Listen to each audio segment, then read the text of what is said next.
Good afternoon, everyone, and welcome to Torah with your host, Rabbi Anibal. Welcome, welcome, welcome, welcome. Shelly, hi. Brenda is here, Jerome is here, David, Anastasia is here, and Ashira is here. She's in my office. She loves to be on camera so much that I had to drag her out of the frame and ask her please to stay on her seat. She hates being in front of the camera. But she's here, and I can't show you because my camera is pretty fancy and it's in a fixed position. So now I guess I need multiple cameras. No, I don't. I don't. Okay. So welcome everyone again, Trollheim. If you haven't said hi in the chat, please say hi. We always like to know who is on the other side. And we are going to start shortly. This is the time when everybody start connecting. We are going to study today Parshat Acharei Mot and Kedoshim. And it's interesting because it contains one of the most famous verses of the entire Torah. This is where we are going to learn love your neighbor as yourself. And also it contains, oh, Shelly, you have your espresso. I have mine. I have my latte. Uh, so love your neighbor as yourself. Also, it has the commandment of loving the ger, which is the convert. That's the way we translate it, even though back in the day we didn't really have the concept of convert to Judaism the way we have it today. It was something more organic and something that just happened by assimilation, that you will move to Israel. And maybe we explored a little bit of that last year. That's why I didn't want to do it again this time. But maybe next year we can revisit that topic whenever we study Acharei Mot and Kedoshim, which, by the way, most of the time they are combined. There are two different parshiot, two different Torah portions. One is Acharei Mot, the other one is Kedoshim. Acharei Mot means after the death, and it's talking what happened after the death of the sons of Aaron. I don't know if you remember when the tabernacle was inaugurated, they presented an offering that it wasn't necessarily kosher. We don't know what happened there. And they died. And then the second parsha is called Kedoshim. Kedoshim comes from the word kadosh, same word that we use every Friday night when we do kiddush, right? With a wine. Kadosh means holy, or kiddush means sanctification. And so, but these two parshiot, Acharei Mot and Kedoshim, they're usually together. They're kind of short, each one of them. And when the Jewish year is a little shorter, we need to combine some of the Torah portions. I don't know if you're aware the way the calendar works. We have 54 Torah portions in total. So if you ever wonder how many parshiot we have in the Torah, 54, because it's the maximum number of Shabbatot that we can have in a Jewish year. And that is for leap years, when we have 13 months. And it happens every 2 or 3 years. But whenever we have 12 months, then we have at least 4 less Shabbatot. And then there are certain Torah portions that they have to be combined, so we can still read the 54 every year before Simchat Torah. That's the way it works. So this year is a shorter year. That's why Acharei Mot and Kedoshim, and then Be'ar and Bechukotai, and so forth, are going to be combined. Okay? But again, this year I wanted to spend pretty much all at least most of the class talking about the love your neighbor as yourself, because there are many things that evolve of, I would say, our understanding of that verse, and there are many things that perhaps we misunderstand. Especially the rabbis talk about the limitations of this verse and some implications that we have when we try to analyze every word of that verse. We get into some territory that create a lot of confusion, so hopefully we are going to bring light into that as well. Okay? Okay, with that said, it's already 12:10. Let's begin with the class. I will bring for all of you the first slide. You have it there? You know. Oh, you have it in your phone. Okay. Your phone. Okay. So, let's begin. This is the verse that we always quote. Okay? It says, you shall not take vengeance, not bear any grudge against the sons of your people, but you shall love your neighbor as yourself. I am Hashem, I am your God. In Hebrew it says, Ani Adonai. That's when we use one of the names of God. Now, you see, it's not just love your neighbor as yourself. We always quote that part, which is very unusual because in Judaism, we know that we should not take like half of the verse. And yet that's what we do, right? We never mention you shall not take vengeance, not bear any grudge against the son of your people. That part usually it doesn't make it to the poster. Only the second half. You shall love your neighbor as yourself. I am Hashem. For many people, if you ask them what is the most important verse of the Torah, this is the one they're going to quote. In general, I don't know if you've ever been in the sanctuary of Congregation Shaare Tzedek. If you haven't, I invite you to come to visit us and to experience one of our services. You will see that we have two tables on top of the beam, on top of the stage. And the two tables have two inscriptions in Hebrew representing the two most famous verses of the Torah containing the word love. One is this one. There is Ve'avta lereacha kamocha, and you shall love your neighbor as yourself. Ve'avta comes from the word ahava, love. And the other one that we have is Ve'avta et Adonai Elohecha, which is part of the Shema Israel, which said, and you shall love Adonai your God. So one table will say Ve'avta lereacha kamocha, love your neighbor, and the other one will say Ve'avta et Adonai Elohecha, and you shall love your God. So it's very interesting, and I think I love that because it encapsulate two things that they are, I would say, equally important.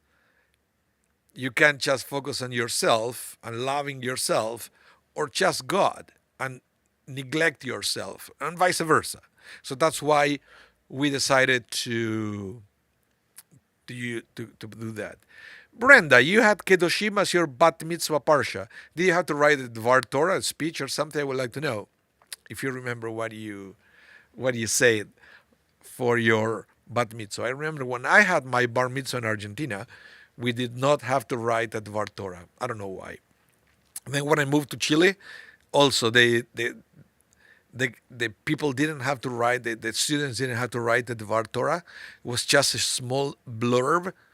It was one paragraph of what the parsha meant to them, and that will be published on the, how you call it? The thing that we give to people at the entrance. The pamphlet that you get at the entrance. It will be the photo of the bar mitzvah, a little bit of the description, the name, hobbies, interests and things. And then this parsha meant this to me. And then when I came here, I realized that the Divrei Torah were a big deal for bar mitzvahs. But it's a good thing. So if you wrote something, Brenda, and if you remember, Brenda, you had, let me highlight this. It was a group adult celebration. Someone else had that honor. Wow. Okay, if you ever want to write the Dvar Torah for Kedoshim, let me know in advance. Okay, so this is the verse that we are going to talk about. The first thing we have to know, and as I mentioned, the first part of the verse, nobody talks about it. Okay, so I wanted to discuss with you a little bit what it means to take vengeance and what it means to bear a grudge. Okay, and the rabbis explain it like this in the Talmud, and then Rashi will explain a little bit about what the Talmud is saying. Now, what constitutes taking vengeance? Listen to this. For example, he says to him, lend me your sickle. And the latter replies, nope. The next day, the latter say to him, lend me your axe. And you say to him, I will not lend it to you, just as you did not lend to me the sickle, right? But that is revenge. You do something to somebody else based on what that other person did to you. Okay, there is an action here, and that is the problem, the action that you do. And then the Talmud continues. What constitutes bearing a grudge? Well, listen to this. For example, he says to him, "Let me your axe." The latter replies, "Nope." Then the next day, the latter says to him, "Lend me your sickle." Now, if he says to him, "Here it is for you, I am not like you, who did not lend it me." This constitutes bearing a grudge, for he keeps the hatred in his heart, even though he does not take revenge. So here we have two different things that we have to learn to distinguish, but in the eyes of the rabbis, they are pretty much the same. One involves an action. You don't do something because of the feeling that you have. And the other one, there is no action, but the feeling is still there. And it's also bad. Now, the thing is, it's not that you cannot have the feelings. The problems here are the words that you say to the other person. So the action is there, but it's accompanied by hurtful words. So, and we talk about this many times in past classes, about the power of the words within Judaism and how the words we use could be as powerful as our actions. So that's why the rabbis put these two on the same sentence. So, and you see, everything is motivated by a feeling. But again, let me repeat this. The feeling itself is not a sin, it's not bad, it's something that you cannot control. You can't control what pops up in your mind. We don't work like that. We are not wired like that. We feel anxiety. We feel fear. We feel hatred sometimes. We feel so many things. But what it's saying is, as far as we don't act on it and we don't speak because of it, then what happens is, most of the time, these feelings will come and go. So we just have to be sure and we have to be careful what we do once we get those feelings. So for sure, don't say anything and don't do anything. Okay? So again, that is what at least the rabbis understand for vengeance and bearing a grudge. And then I guess the verse could have finished there. Right? But it does not. Then it's continue. Instead, love your neighbor as yourself. And I believe that is that's the second part of the verse is the antidote, so we won't get stuck on that feeling of hatred. So instead of doing something negative every time we have the feelings, we do something positive about that to try to overcome that negative feeling. Okay? Any questions or any comment on the chat? Because this is something that is very important in every religion. I will say every religion will have in one way or another some kind of advice on how to deal with love and hatred of other people. So if you have any comment, please let me know in the chat. And if you are watching the class and you haven't said hello, please say hello in the chat.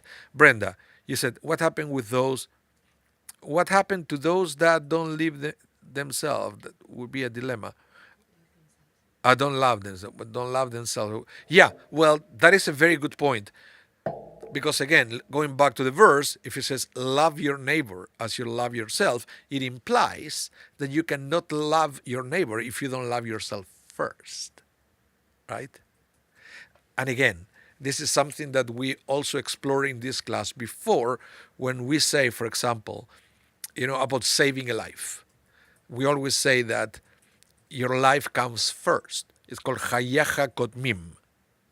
We have the responsibility to preserve other lives, but not at the expense of yours. So everything starts from you, and then you can continue to other, because it's like everything in life. You cannot give what you don't have. And I'm not talking about love. I'm talking about everything. Everything. If you can, you cannot give money to another person if you don't have the money first, right? Or you cannot give your time to other people if you don't have the time first. You need to have something in order to be able to give something. Edward Tunick, welcome to the class. Uh, oh, is it Cheryl? Cheryl from Michigan. Welcome, Cheryl. Welcome to the class at Torah L'Chaim. So yeah, you can, I believe that this is something we should all put in a frame. You cannot give what you don't have.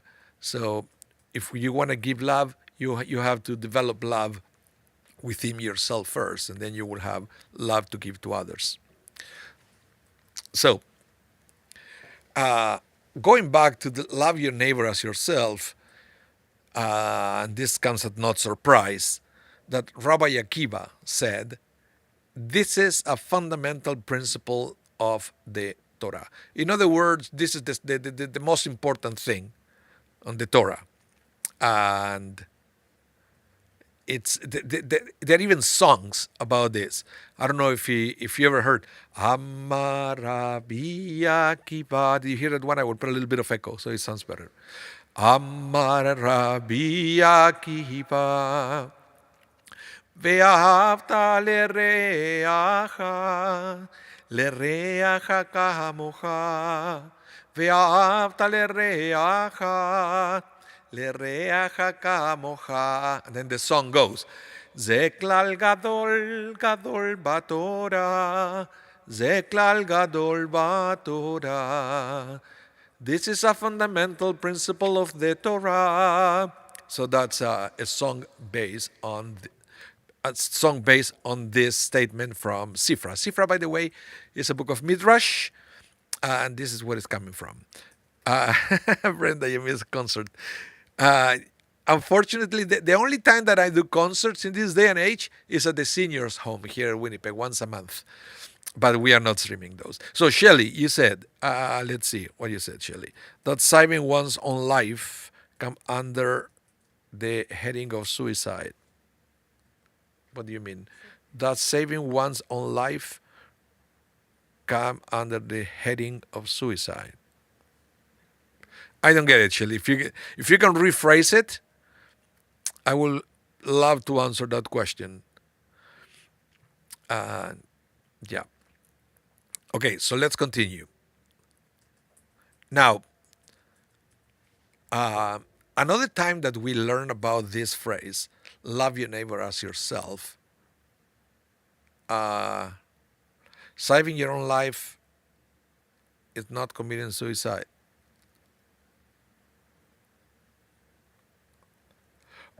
Oh, you mean the prohibition of suicide? Let's see if you are talking about that. If the prohibition comes from this, I would like to know if that's what you're asking. So, the other time that another famous story involving the love your neighbor as yourself, sort of, is this. Listen to this. It's a story also from the Babylonian Talmud, and it goes like this. There is a story about a Gentile who came before Shammai. Shammai was a famous rabbi. This is even, at the time of the writing of the Mishnah. I think even before the times of the Mishnah, Shammai. He was because the rabbis from the time of the Mishnah were Tanaim. He was one of the Zugot, the time that were only two rabbis in charge of everything. And it was Hillel and Shammai. So there is a story about the Gentile who came before Shammai and said to him, I will convert to Judaism if you teach me the entire Torah while I stand on one foot. Have you ever heard this one? It's a very famous one. Shammai pushed him away with the measuring stick that was in his hand. So in other words, Shammai said, are you nuts? I've been studying all my life to understand just a little bit of Judaism, and you want me to teach you the entire Judaism while you stand on one foot? It means that you don't have too much time, right? That's the implication of that. So get out of my house, okay? So the Gentile then went to Hillel, who helped him to convert. Hillel told him, whatever is hateful to you, do not do to your friend. This is the entire Torah. The rest is its explanation. Now go and study. So, in other words, it's interesting, and we are going to talk about it in a minute, that Hillel changed the wording of the verse. Instead of doing it in the positive, love your neighbor, he put it on the negative. Whatever is hateful to you, do not do to your friend. It's almost like matching the other two statements, because don't take revenge, don't bear a grudge, don't hate, right? Makes sense to explain it in this way. But he'll imply that is the core of the Torah. Love your neighbor as yourself. So if that's the core of the Torah, you may ask, why do we need the rest of the Torah? Well, the rest of the Torah is to ensure that we can achieve that, because it's not that easy to love your neighbor as yourself. So the next of the Torah will prepare you for that, but only if you study. So Hillel brightly said to this person who wanted to convert to Judaism, I already told you, okay, the entire Torah, but now you have to go and fulfill your part of the bargain. You're going to convert to Judaism, and you're going to spend the rest of your life studying the explanations. And that's come from the story. So, Shelley, I understand, not committing suicide, loving your life. It goes beyond that. There is always it comes from a different theological background. The not committing suicide, that is not specifically from love yourself. Okay, that is coming from a different place. So, very famous story. Now, of course, when you read this story, different rabbis will try to explain what was going on in that conversation. So listen to this. It seems that the Gentile was a righteous convert and was not acting in a sarcastic manner, jokingly suggesting that he be taught the entire Torah while literally standing on one foot. Rather, he must have requested a method by which he could base all of the Torah's commandments upon one unifying principle: one foot, in order to avoid the lack of clarity that converts customary experience, since they do not learn about mitzvot from their youth, mitzvot commandments from their youth. Therefore, Hillel gave him a brief form of this all-encompassing principle with which he will be able to remember all the mitzvot. In other words, what happened here, when you start studying Torah, I don't know if it ever happened to you, it is important to have one, I would say, empowering principle that they will help you or guide you in how to apply the Torah. And this is something that, for example, different companies will do when they try to empower their employees to operate a little bit more independently, not depending on asking your boss all the time what to do, or going to the manual all the time to try to figure out what to do. If you can understand the mission statement of a company, right, then you can make decisions on the spot based on, okay, is this decision that I'm about to make, does it match the mission statement of the company?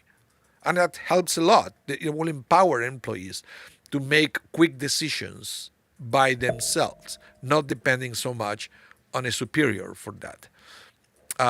Brenda, you said, I found that interesting that this is the middle of the Torah rather at the beginning, especially with Hillel's explanation. Yeah, it's interesting that it's coming also in the book of Leviticus, right?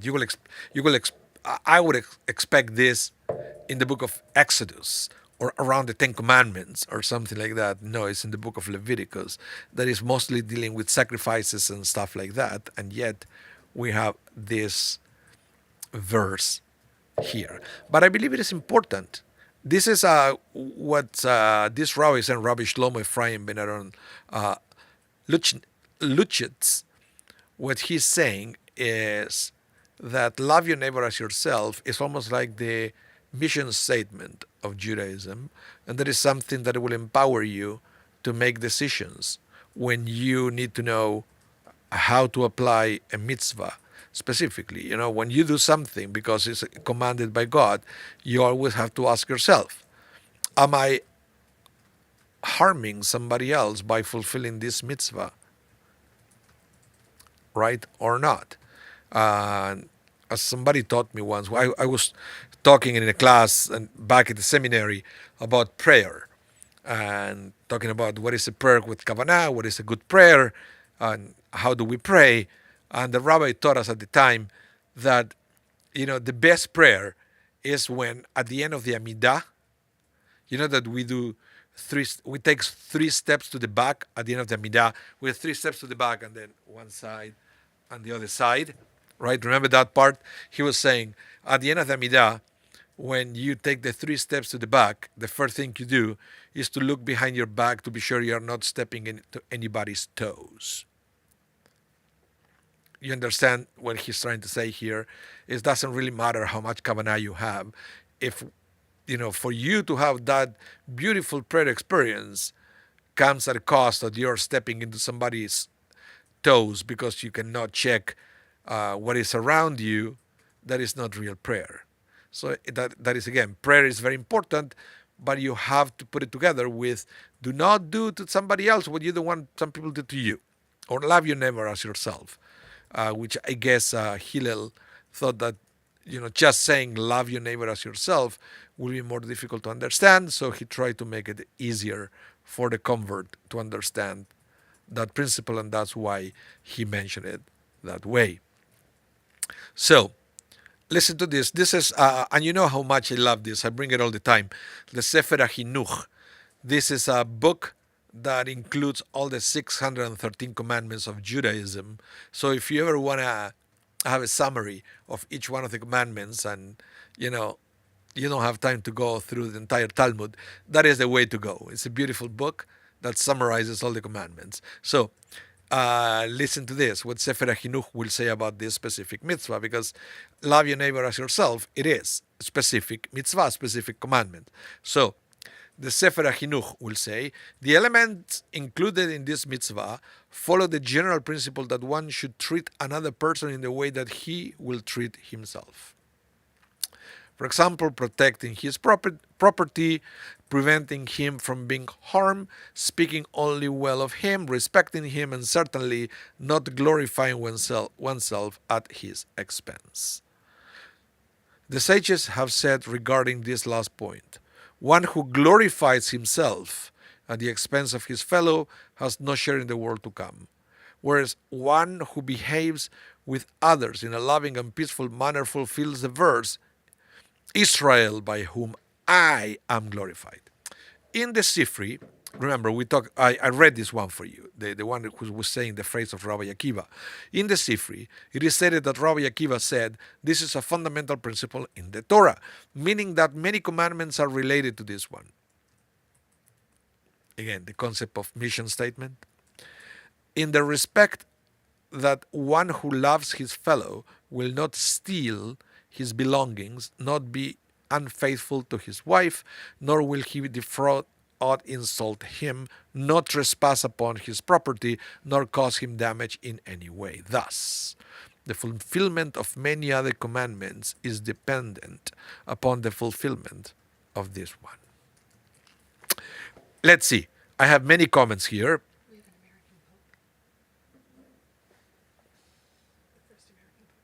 Oh, we have a new pope. American Pope. First one in Catholic Church's history. Okay, first one in Catholic history. Hooray for the new Pope. Habemus Papum. That's what I say, Habemus Papum? American. Very good. I will read that about that after the class. But let's see the comments here.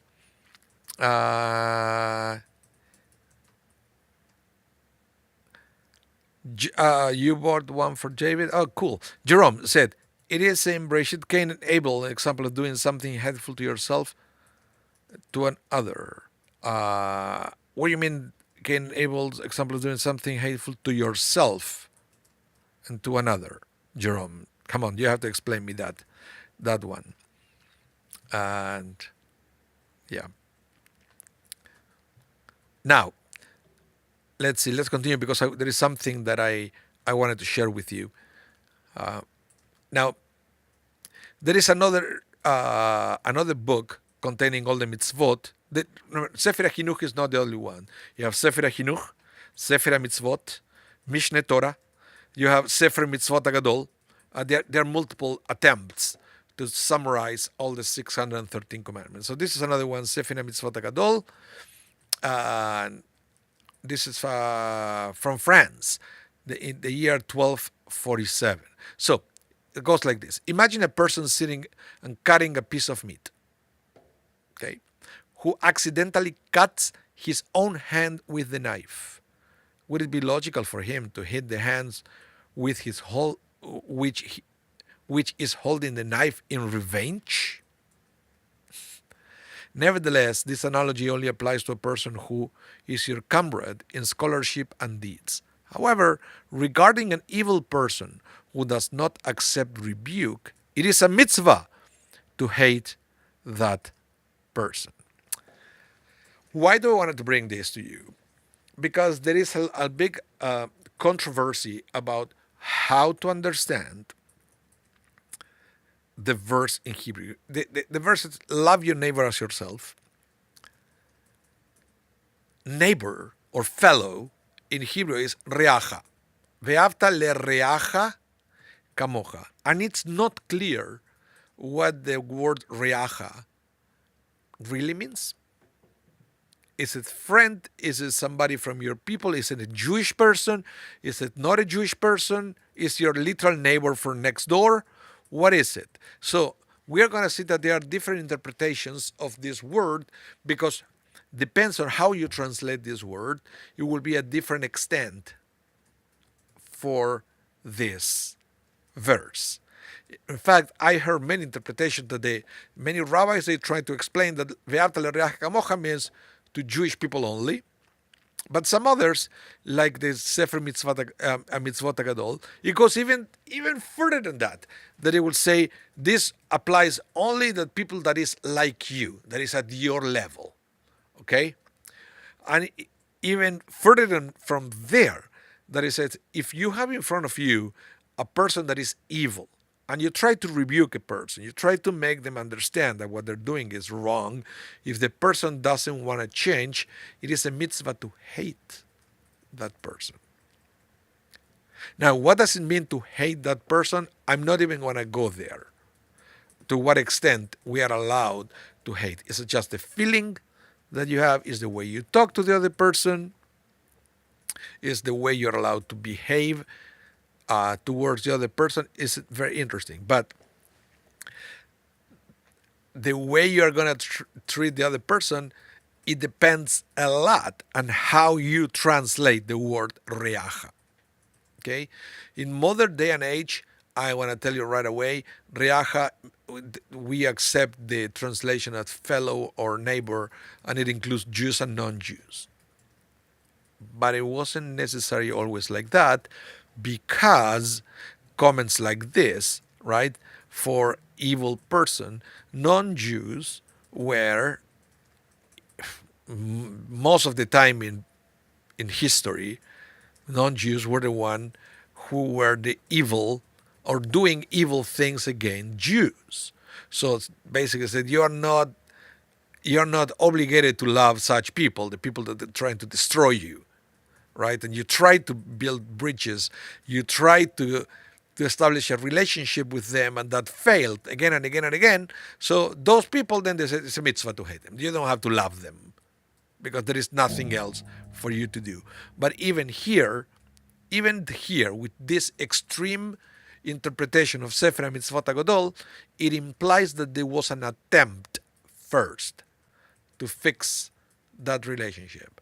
It said, an evil person who does not accept rebuke. It means that there was an approach first. but nothing happened and the situation didn't change. Any comments? Please let me know in the chat. Let's continue now. Now, there is another book that talking about the commandments, Sefer Yereim, and this is also from France, from Metz, and it goes like this. Listen to this. The Holy One, blessed is He, says, love means you do not do or say someone else something that you know is hurtful to him. Okay? It's interesting because what is love after all? Is love a feeling? Is love action? I'm looking at my wife here. Yes and yes. So, and we don't talk nearly as much about this because what it says, for example, love your God. What does it mean, love your God? Is it a feeling or is what you do for God? Right? I'm not sure if it's a feeling in the Torah when the Torah says love. I'm not sure if it's a feeling. I think love in the Torah is a set of expected actions. And when we are coherent with that set of actions, that is called love.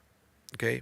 So love your neighbor doesn't mean that you have those feelings in your heart. Love your neighbor means that you behave in a certain way towards your neighbor, or you speak in a certain way. Same with God. Love your God means that you behave in a certain way and you do certain things. And it's interesting because, and this is something I would just say it and leave it there. I don't want to go too deep into that because there is no such a commandment of love your parents. Aha. Right? It says honor your parents, not love your parents. Okay, so that's true because you can't command an emotion, right? But so my point is, so is it an emotion or is not an emotion? Right? Unless that it is something that that is related to action, that there is certain situations where you wouldn't be able to do certain things for your parents, but you still owe them honor because they are your creators. That's why I said I want to say it and I will leave it there. Okay, let's move on because we can get stuck there until the end of the day otherwise. So let's continue with this. The Holy One, blessed be He, says, love means you do not do or say to someone else something that you know is hurtful to him. Do not ask, how do I know what bothers him? Am I a prophet? That is why the verse includes the word as you love yourself, right? Learn from yourself that which you know in your heart. This is what Hillel meant when he said, whatever is hurtful to you, do not do unto your friends. This is the whole Torah, and the rest is commentary.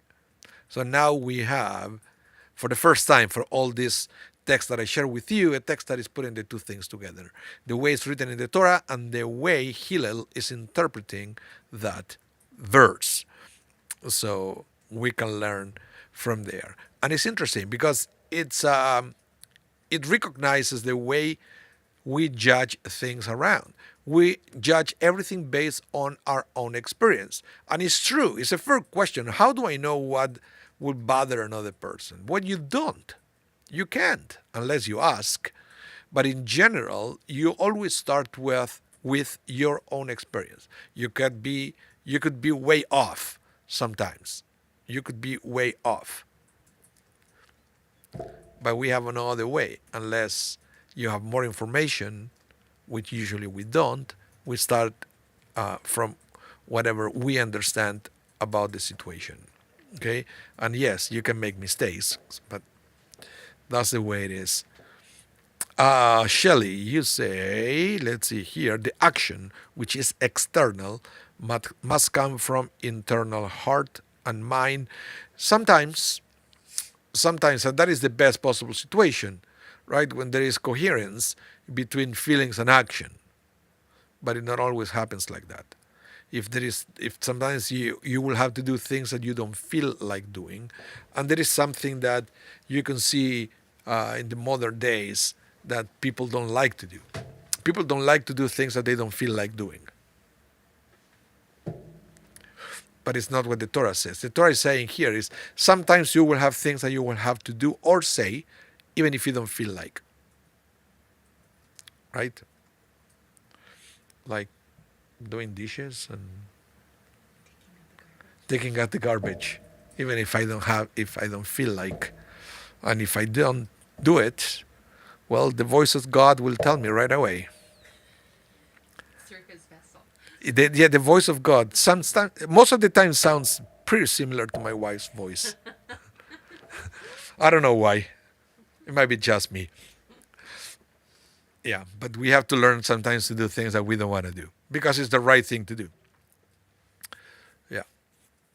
Now, I want to go back to what we said before, glorifying ourselves, at the expense of somebody else. Rabbi Yosef ben Hanina said, one who glorifies himself through the denigration of his fellow has no share in the world to come. So, you see, we start learning about now consequences of not fulfilling this mitzvah. So with and this is something that I don't quote too often, the Jerusalem Talmud. We usually study about the Babylonian Talmud. But here you have a little gem from the Jerusalem Talmud, which say that the consequence of not observing the mitzvah of loving your neighbor as yourself is that you won't have a share in the world to come. So it's compromising your afterlife. Yeah. Ah, Leon Pinkovich is here. Welcome, Leon. Are you at home or you're here in the building?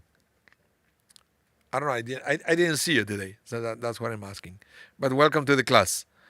And so, yeah, we have here for the first time the consequence of not obeying or fulfilling the commandment of love your neighbor as yourself. So we have to be very careful about fulfilling that commandment. And my wife was laughing, both in person and in the chat.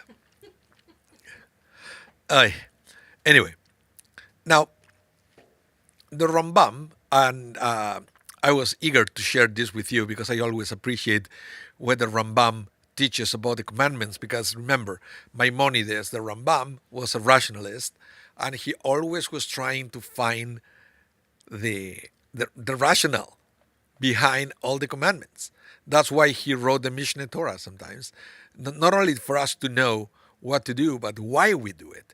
Something that before the Rambam wasn't so important. The why we do things is not so important. What do you mean why we do it? We do it because God said that we have to do it, but for the Rambam, that thing that we do it because God says that we have to do it was not enough. He always thought that there was the big wisdom within the mitzvot, and the more we understand the mitzvot, the more we learn why God gave us the mitzvot. Because let's be honest, God doesn't need the commandments. We need the commandments, and God knows us so well that gave us all these mitzvot to make us better. So that's why I wanted to share this text from the Rambam, the Maimonides, who said, it is a mitzvah incumbent upon every person to love people as much as he loves himself. As the verse states, and you shall love your fellow as you love yourself. Therefore, one must speak praise of another person and be cautious with another's property in the same way that he desires to be honored and is cautious with his own property. However, one who glorifies himself through the denigration of his fellow has no share in the world to come. So again, the Rambam will agree that we have to be careful in the way we fulfill the commandments, because we are compromising our afterlife with this.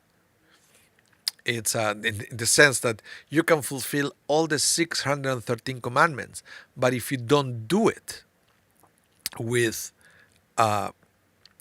loving your neighbor in mind, or in other words, if you don't fulfill your commandment with some kind of awareness on how that affects other people around you, then you're not really fulfilling the commandments. You're going through the motions, but that's not the right way to do it. So, that's what I wanted to share with you with Maimonides with Shelley Church. And said ego. Yeah, well, ego is the root of many of the, I would say, all of the problems that we have. All of the problems. That is something that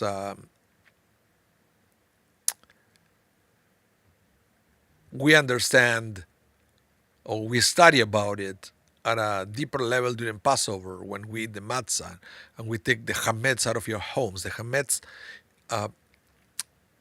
symbolizing ego, right? Because the chametz, the yeast, is what makes the dough inflate, but it's just the chametz. What it does is to create a chemical reaction that it will add air to the dough. It's just air. It's nothing. We see the bread that is so nice and big, but it's just air. It's just air. And it's not a coincidence, I will say, that sometimes arrogant people, we tell them that they have the how you say, the head full of air. It's the same. It's the same thing. You can say that, if you see an arrogance, you can say that they had the head full of chametz, which is the same. But yeah, the ego is the beginning, unfortunately. So we were in the Jerusalem Talmud. Let's go back to the Babylonian Talmud. And I wanted to address a little bit, we don't have much time, but I wanted to address a little bit the concept of when it is permitted to hate somebody else in the same way that we are commanded to love our fellow. Okay? Listen to this. I thought it was very interesting. Rabbi Shmuel bar Rabbi Yitzchak said in the name of Rav, it is permitted to hate someone in whom you have detected immorality. Okay? He's setting the parameters here. When hating somebody is fine. If you know somebody that is an immoral person, then it doesn't qualify as a fellow for you to love them. As the Torah states, if you see your enemy's donkey struggling under its burden, lest you think that the word enemy refers to a non-Jew, we have received a teaching that it refers to a Jew who is your enemy. So don't say, the enemy is the non-Jew. This thing could be applied only to Jewish people as well. Okay? Because it said, but it is permitted to hate a fellow Jew. It's a question. Is it permitted to hate a fellow Jew? For we know that the Torah says you should not hate your brother in your heart. Rather, the verse must be speaking about someone who you alone so do an immoral act. And it is the Jew that you are permitted to hate. So we should never hate anybody. But if you know somebody who is an immoral person, you don't have to love that person. And I feel here that what the Torah is saying, that when you cannot love a person, that's what is called hating the person. That lack of love. Okay? And it says that according to the Babylonian Talmud, there are certain situations, and they're the exceptions, where you don't have to love the other person. And you don't have to, if you don't love it, basically you are technically hating them. Technically hating them. There is not such a thing of being neutral. Doesn't exist. Doesn't exist. At least when we come to the feelings that we feel here. Yeah, Brenda, I said you're opening a can of worm. I hear you. But it's you can understand why the rabbis ask the same questions that we ask in this generation, right? Does this love your neighbor as yourself? Does it apply to everybody? Or there are exceptions to this? And this is something that we all have to address. And it's a reality. And hating somebody could have many different repercussions. Could mean, for example, that you have all the right to avoid somebody that is toxic, right? Not loving a person doesn't mean that you have to hate them and harm them. That's not the point here. But it will qualify for somebody that you have to avoid at all cost. When you love a person, you don't avoid the person. Shelley said you could make one judge and jury. Well, but that's what you're supposed to do. I mean, what the Babylonian Talmud saying here, this is something that is limited to your own personal relationship with a singular individual, not towards a group of people, but towards an individual that you have a problem because you know that is an immoral person. And there is something to you, and there is something that is harmful for you to be around that person, right? You can avoid the person. It is okay. It is okay to do that because remember that your life comes always first. Hayecha kotmim. Your life comes first. Hello, Amparo. Welcome to the class. Yeah, so that's what is very, very important. So, and going back to Sefer Yereim, it goes, Jews are commanded to love one another in a generous way. Lest we think that this applies to everyone, the verse includes the word fellow, meaning someone who, like you, has accepted the responsibility for the commandments and love mitzvot as you do. So another moral person, right? However, if somebody is a sinner who are not commanded to love him, we are not commanded to love him. Rather, we are commanded to hate him. As the verse states, reverence for God is the hatred of evil. And as another verse states, shall I not hate the one who hates you, God? So, in other words, we have to love everybody, but not really everybody. We know that there are cases that, and I'm glad that the Torah gives us a way out because we all know, and I don't know the situation of each one of you, but you probably all have an example of somebody who said, "How can I love this person? Such a piece of I don't want to say it. I will say it right there, but you know what I'm talking about, right?" But the Torah said, "No, you don't. There are limits. There are limits to this commandment." And I'm glad that there are limits to this commandment. It is important to understand that, okay? But it's personal. You can generalize, and it's case by case. That's what the rabbi said. It's case by case. Things that you experience that it will make a person unqualified to receive your love, okay? Love not as a feeling, but as an action and words, if you know what I mean.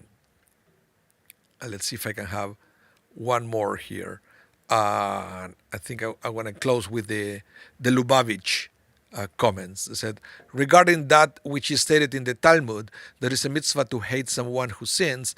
This refers to someone who is your equal in learning and deed, and whom you have properly rebuked. But if he does not fit this description, Hillel the elder had taught us, be like the disciples of Aaron, loving peace, pursuing peace, loving God's creatures, and drawing them close to Torah. Those who are far from God's Torah must be drawn close with strong bonds of love. Thus the mitzvot to love and hate coexist. This is a mitzvah to hate the evil that exists within a person while loving the hidden spark of godliness that resides with him. So Rabbi Shneur Zalman of Liadi makes it even more difficult to hate someone. Because I said, yeah, he's talking about his equals, his other scholars, right? And when they show evil paths, the scholars. But so for regular people, he will love everyone. Because even if they don't behave the way they should, they do it out of ignorance. And that love, we should never love because we still have a chance to bring them close to Torah. So, yeah. Well, thank you everyone for coming to Trollheim this week. And remember, if you missed any part of the class, it's going to be rebroadcasted tonight at 8 p.m. Central Time. And so you can catch it again if you want. And I hope to see you all next week. It's interesting because next week we are going to have the concert, but it's not going to be broadcasted. So again, if you're in Winnipeg, please try to come to the Peace and Hope concert that we are putting together next Tuesday. And if you are not in Winnipeg, I will do my best to record it, and like last time to put a few clips on YouTube, so at least you can have a little bit of a experience of this wonderful concert that we are going to have next Tuesday. So again, if you're in Winnipeg, please visit our website, register yourself, come to enjoy some great music. We are doing this concert in between Yom Ha'atzmaut and Yom Yerushalayim to have songs of hope, of peace, of Israel, and it's going to be an amazing experience. If you can make it, please be there. If you can make it, just wait to see some of the clips that I'm gonna post after the fact. So I hope to see you all next week. Stay safe, be blessed, and hope to see you soon. Bye, everyone.